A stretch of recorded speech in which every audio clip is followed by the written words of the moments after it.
അനുവിൻ്റെ യാത്ര. പച്ചപ്പ് നിറഞ്ഞ് മലനിരകൾ ചുറ്റിപ്പറ്റിയ ഒരു ചെറിയ ഗ്രാമം. പ്രഭാത സൂര്യൻ്റെ മൃദുവായ വെളിച്ചം നദിയുടെ മേൽ വീണപ്പോൾ ആ ഗ്രാമം മുഴുവൻ ശാന്തിയും പ്രതീക്ഷയും നിറഞ്ഞതായി തോന്നി. ആ ഗ്രാമത്തിലാണ് അനു എന്ന പെൺകുട്ടി താമസിച്ചിരുന്നത്. അനു ഒരു സാധാരണ പെൺകുട്ടി. കറുത്ത നീളം കൂടിയ മുടി, ലളിതമായ വേഷം, ശാന്തമായ സ്വഭാവമുള്ള ഒരു വിദ്യാർത്ഥിനി. അനുവിന് മുത്തശ്ശി മാത്രമേ ഉള്ളൂ. എല്ലാ ദിവസവും രാവിലെ ബാഗും ചുമന്ന് അവൾ സ്കൂളിലേക്ക് നടക്കും. ചുറ്റും കൂട്ടുകാർ ഉണ്ടായിരുന്നാലും അനു ഒറ്റയ്ക്കായിരുന്നു.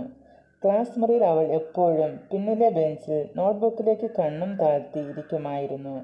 ആരും ശ്രദ്ധിക്കാത്ത ഒരു നിശബ്ദ സാന്നിധ്യം. ഒരു ദിവസം വൈകുന്നേരം വിളക്കിൻ്റെ മഞ്ഞ വെളിച്ചത്തിൽ അവളുടെ മുത്തശ്ശി ഒരു കഥ പറഞ്ഞു.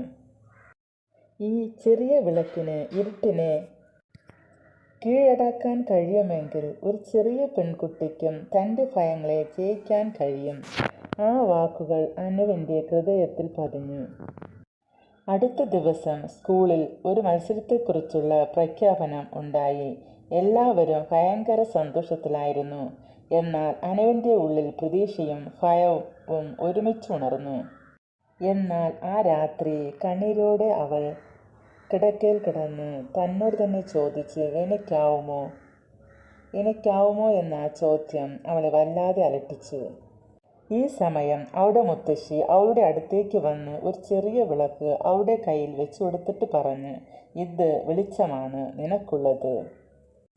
അടുത്ത ദിവസം അവൾ സ്കൂളിൽ എത്തി. ടീച്ചർ ചോദിച്ച്, ആരൊക്കെയാണ് മത്സരത്തിന് പങ്കെടുക്കുന്നത്? അനുവും കൈ ഉയർത്തി. ആദ്യമായിട്ടാണ് അവൾ അങ്ങനെ കൈ ഉയർത്തുന്നത്.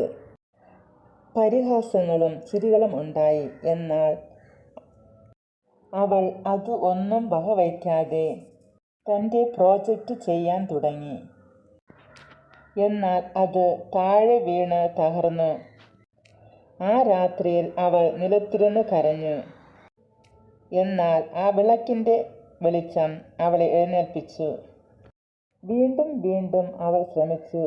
മത്സര ദിനത്തിൽ വിറയ്ക്കുന്ന കൈകളോടെയാണെങ്കിലും ഉറച്ച മനസ്സോടെ അനു തൻ്റെ പ്രോജക്റ്റിന് സമീപം നിന്നു. റിസൾട്ട് വന്നപ്പോൾ അനുവിന് 2ാം സ്ഥാനം. അവളുടെ കണ്ണുകളിൽ സന്തോഷ കണ്ണീർ, മുത്തശ്ശിയുടെ മുഖത്ത് അഭിമാനത്തിൻ്റെ പുഞ്ചിരി.